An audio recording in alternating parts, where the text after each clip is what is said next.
السلام عليكم ورحمة الله.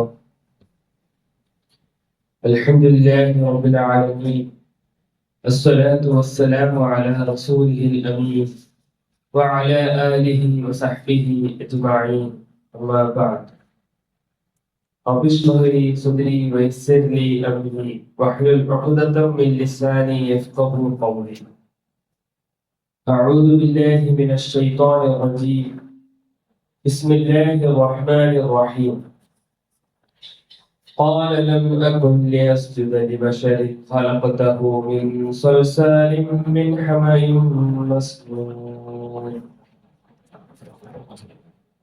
ആദരണീയരായ രക്ഷിതാക്കളെ, സഹോദരി സഹോദരന്മാരെ, അല്ലാഹു സുബ്ഹാനഹു വ തആലയുടെ മഹത്തായ കാരുണ്യത്താൽ ഈ റമളാൻ മാസത്തിലെ 15 നോമ്പുകൾ പിടിച്ചു വിടുവാൻ നമുക്ക് സാധിച്ചു. അല്ലാഹു സുബ്ഹാനഹു വ തആല നമ്മുടെ എല്ലാ സൽക്കർമ്മങ്ങളും സ്വീകരിക്കുമാറാകട്ടെ. അതോടൊപ്പം പകുതി റമളാൻ നമ്മളെ വിട്ടു പോയി കഴിഞ്ഞു. ഈ ഒരു സന്ദർഭത്തിൽ നമ്മൾ എന്ത് ചെയ്യണം? നമ്മളൊരു സെൽഫ് ഇവാലുവേഷൻ, നമ്മളൊരു അവലോകനം നടത്തണം. റമളാൻ മുമ്പുള്ള ഞാനും റമളാൻ വന്നതിന് ശേഷം ഈ ഒരു 15 ദിവസങ്ങളിൽ എനിക്ക് എന്തൊക്കെ രീതിയിൽ മെച്ചപ്പെടാൻ സാധിച്ചു, എന്റെ കർമ്മങ്ങളിൽ എനിക്ക് ഏത് രീതിയിൽ ഒരു അപ്ഗ്രഡേഷൻ നടത്താൻ സാധിച്ചു എന്ന് നമ്മൾ സ്വയം ഒന്ന് ഇവാലുവേറ്റ് ചെയ്യണം. അതായത് നമ്മുടെ ദേഹേച്ഛകൾ, അതായത് നമുക്ക് എന്തെങ്കിലും നോമ്പിലൂടെ നമുക്ക് തടഞ്ഞു നിർത്താൻ സാധിച്ചു, അതുപോലെ തന്നെ നമ്മുടെ നമസ്കാരം, ഇതിലൊക്കെ നമുക്ക് ഏതെങ്കിലും രൂപത്തിൽ മെച്ചപ്പെടുത്താൻ സാധിച്ചോ നമ്മൾ സ്വയം ഒന്ന് അവലോകനം ചെയ്യേണ്ട സമയമാണ്. അതുപോലെ തന്നെ നമ്മളൊരു തീരുമാനം എടുക്കണം. എന്താണ്? ഇനിയുള്ള ഒരു പകുതി, ഇനിയും നമുക്ക് റമളാൻ പകുതി കൂടെ ഉണ്ട്. അപ്പൊ ആ ഒരു ദിവസങ്ങളിൽ ഇതിലും മെച്ചപ്പെട്ട രീതിയിൽ കർമ്മങ്ങൾ ചെയ്യാൻ നമ്മൾ ഇപ്പോഴേ ഒരു തീരുമാനം എടുക്കണം. അല്ലാഹു സുബ്ഹാനഹു വ തആല നമുക്കതിന് സാധിക്കുമാറാകട്ടെ. അപ്പൊ നമ്മൾ പറഞ്ഞുകൊണ്ടിരുന്ന വിഷയം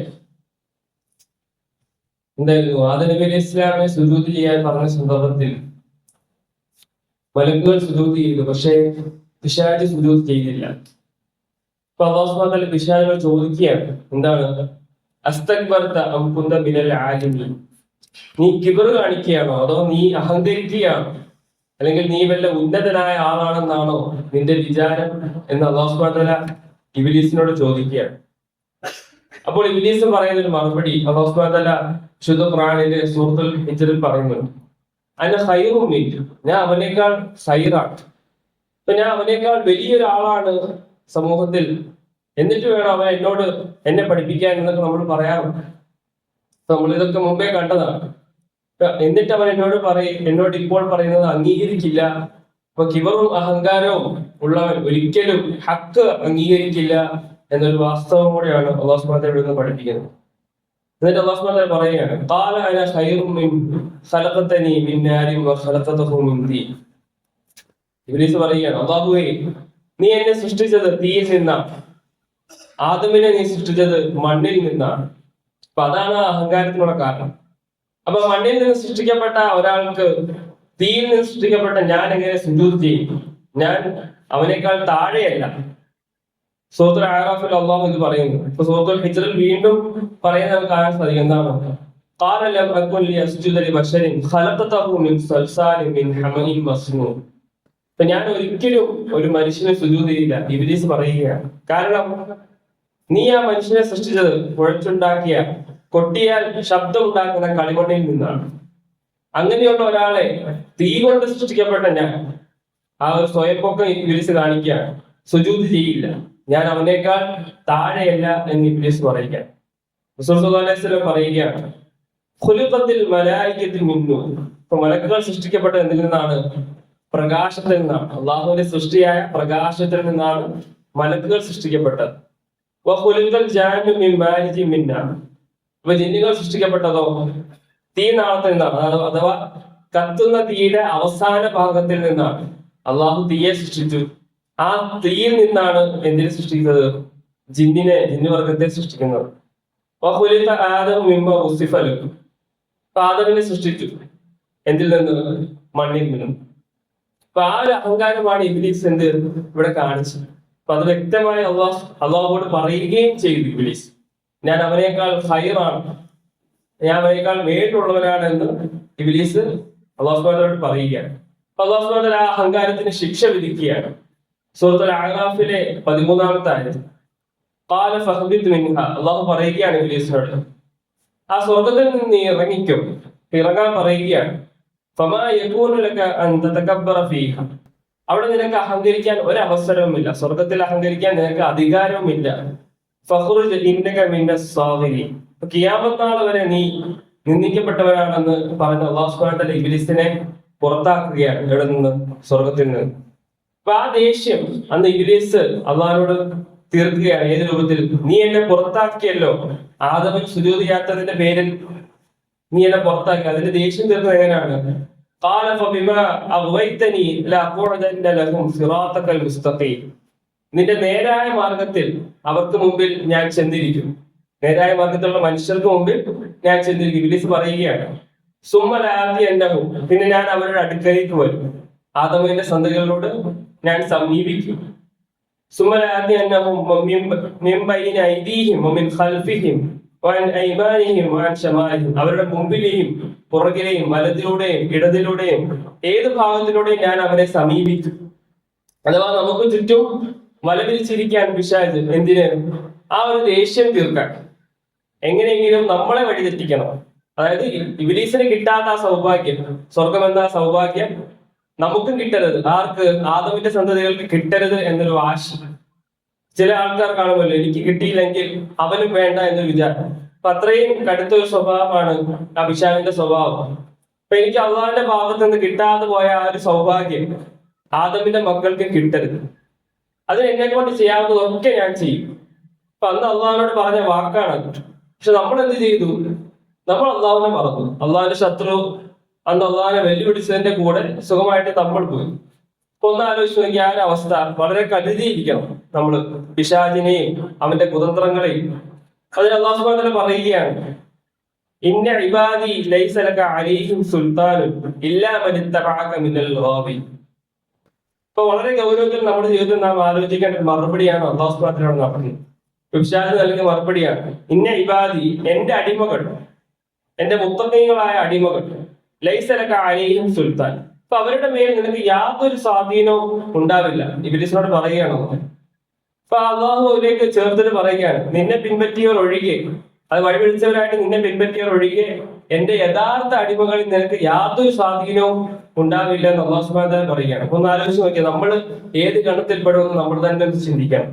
അല്ലാഹു സുബ്ഹാനഹു വ തആല ആദ്യം പറഞ്ഞ ആ ഒരു മുത്തഖീങ്ങളായ അടിമകളിലാണോ അതോ ആ പിശാചിനെ പിൻപറ്റിയവരാണോ എന്ന് നമ്മൾ തന്നെ ഒന്ന് സ്വയം അവലോകനം ചെയ്യണം. അപ്പൊ അതൊക്കെ ഒന്ന് ആലോചിച്ചാൽ മതി, നമ്മുടെ ജീവിത സ്വമേധയാ നന്നായിക്കോളും. അപ്പൊ അന്ന് അല്ലാഹു സുബ്ഹാനഹു വ തആലയോട് വെല്ലുവിളിച്ചതിന് അള്ളാഹു നൽകിയ മറുപടിയാണ്. അങ്ങനെ ആ സംഭാഷണം കഴിഞ്ഞിട്ട് അല്ലാഹു സുബ്ഹാനഹു വ തആല ഒരു ശത്രുവിനെ പരിചയപ്പെടുത്തുകയാണ്. ആർക്ക്? ആദം നബി ഇസ്ലാമിനെ പരിചയപ്പെടുത്തുകയാണ്. ഫഖുൽനാ യാ ആദമു ഇന്ന ഹാദാ അദുവ്വുൻ ലക വലിസൗജിക, ആദമേ, ഇതാ ഇത് നിന്റെയും നിന്റെ ഇണയുടെയും ശത്രുവാണ്.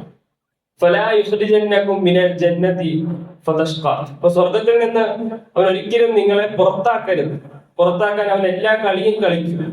അങ്ങനെ സംഭവിച്ചാൽ നീ പരാജയപ്പെടും. ആ സന്ദർഭത്തിൽ അല്ലാഹു സുബ്ഹാനഹു വ തആല അതിന് മുന്നറിയിപ്പ് നൽകുകയാണ്. എന്നിട്ട് നമ്മളോട് പറയുകയാണ്, ഇന്ന ശൈത്താന ലക്കും അദുവ്വുൻ ഫത്തഖിദുഹു അദുവ്വ, അടിമകളെ, ശൈത്താൻ നിങ്ങൾക്ക് ശത്രുവാണ്, അവനെ നിങ്ങൾ ശത്രുവായിട്ട് തന്നെ കാണണം, ഒരിക്കലും ശൈത്താനെ മിത്രമായി കാണരുത് എന്ന് അല്ലാഹു സുബ്ഹാനഹു വ തആല വിശുദ്ധ ഖുർആനിലൂടെ പറയുകയാണ്. ഇന്നമാ യദ്ഉ ഹിസ്ബഹു ലിയകൂനു മിൻ അസ്ഹാബിസ് സഈർ, അവനവന്റെ കൂട്ടാളികളെ ക്ഷണിക്കുന്നത് എന്തിലേക്കാ? നന്മയിലേക്കാണോ? അല്ല, മറിച്ച് അവർക്ക് ഇഷ്ടപ്പെട്ട ആ നഈം ആദമിന്റെ മക്കൾക്കും ഉണ്ടാകാൻ പാടില്ല എന്നൊരു വാശിയുടെ പുറത്താണ് എന്ത് ഇബ്ലീസ് നമ്മളെ നിർമ്മാർഗത്തിൽ നിന്ന് തിരിക്കുന്നത്. അപ്പൊ കത്തിച്ചരിക്കുന്ന നരകത്തിലേക്കാണ് അവൻ തന്റെ കൂട്ടാളികളെ ക്ഷണിക്കുന്നത് എന്ന് അല്ലാഹു സുബ്ഹാനഹു വ തആല വ്യക്തമായി പറഞ്ഞു തരികയാണ്. പക്ഷെ നമ്മൾ ആ താക്കീത് ചെവികൊള്ളുന്നുണ്ടോ എന്ന് നമ്മൾ ചിന്തിക്കണം. പിന്നെ ആഖിറത്തിൽ ഇബ്ലീസ് പറയുന്ന വാക്ക് അല്ലാഹു സുബ്ഹാനഹു വ തആല വിശദീകരിക്കുന്നു. നാളെ പാരത്രിക ലോകത്ത് എല്ലാം കഴിഞ്ഞ ഇബ്ലീസ് പറയുകയാണ്, വഖാല ശൈത്താനു ലമ്മാ ഖുദിയൽ അംർ, അപ്പൊ കാര്യങ്ങളൊക്കെ വിധിക്കപ്പെട്ട് കഴിഞ്ഞാൽ അല്ലാഹു രണ്ട് വിഭാഗക്കാരായി തിരിക്കും. ആര്? അസ്ഹാബുൽ യമീനും അസ്ഹാബുൽ ഷിമാൽ. ആ സമയത്ത് പിശാച് പറയും, വഖാല ശൈത്താനു ലമ്മാ ഖുദിയൽ അംറു ഇന്നല്ലാഹ വഅദകും വഅദൽ ഹഖ് വഅദതകും ഫഖ്ലഫ്തും, ഫഖലഫ്തുക്കും, അള്ളാഹു നിങ്ങൾക്ക് ഒരുപാട് വാഗ്ദാനങ്ങൾ നൽകി, അത് സത്യസന്ധമായിരുന്നു. ഇപ്പൊ ഞാനും നിങ്ങൾക്ക് കുറെ മോഹ വാഗ്ദാനങ്ങൾ നൽകി, പക്ഷെ ഞാനത് ലംഘിച്ചു. വമാ കാന ലി അലൈക്കും മിൻ സുൽത്താൻ, ഇപ്പൊ നിങ്ങളുടെ പേരിൽ എനിക്ക് യാതൊരു സ്വാധീനവും ഉണ്ടായിരുന്നില്ല. ഞാൻ നിങ്ങളെ വിളിച്ചു, നിങ്ങൾ എന്റെ വിളി കേട്ട് എന്റെ പുറകെ വന്നതല്ലേ എന്ന അസ്ഹാബ് ഷിമാ ആൾക്കാരുടെ അടുത്ത് ആര് പറയുകയാണ്? ഇബ്ലീസ് പറയുകയാണ്. ഫലാ തലൂമൂനി വലൂമു അൻഫുസക്കും, അതുകൊണ്ട് ഇന്ന് എന്നെ ആക്ഷേപിക്കേണ്ട, അപ്പൊ നിങ്ങളെ തന്നെ നിങ്ങൾ ആക്ഷേപിക്കുക. മാ അന ബിമുസ്രിഖിക്കും വമാ അൻതും ബിമുസ്രിഖ്, അപ്പൊ എനിക്ക് നിങ്ങളെ സഹായിക്കാൻ കഴിയില്ല, നിങ്ങൾക്ക് എന്നെയും സഹായിക്കാൻ കഴിയില്ല. ഇന്നി കഫർതു ബിമാ അശ്റക്തുമൂനി മിൻ ഖബ്ൽ, ഇപ്പൊ മുമ്പ് നിങ്ങൾ എന്നെ അള്ളാഹുവിനോട് പങ്കു ചേർത്തതിനെ ഞാൻ ഇതാ ഇവിടെ വെച്ച് നിഷേധിക്കുന്നു എന്ന് ആ ശൈത്താൻ അവിടെ വെച്ച് പറയുകയാണ്. ഇന്ന ളാലിമീന ലഹും അദാബുൻ അലീം, അപ്പൊ അക്രമകാരികൾക്ക് വേദനയേറിയ ശിക്ഷയുണ്ട്. അതുകൊണ്ട് പ്രിയപ്പെട്ടവരെ, ഈ ഒരു സംഭവങ്ങൾ അള്ളാഹു ഖുർആനിൽ പലയിടത്തായി വിശദീകരിക്കുന്നു.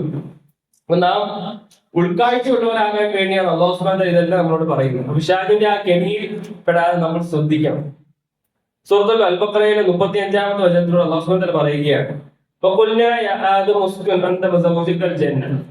അത് നീയും നിന്റെ ഭാര്യയും ജന്നത്തിൽ വസിക്കും.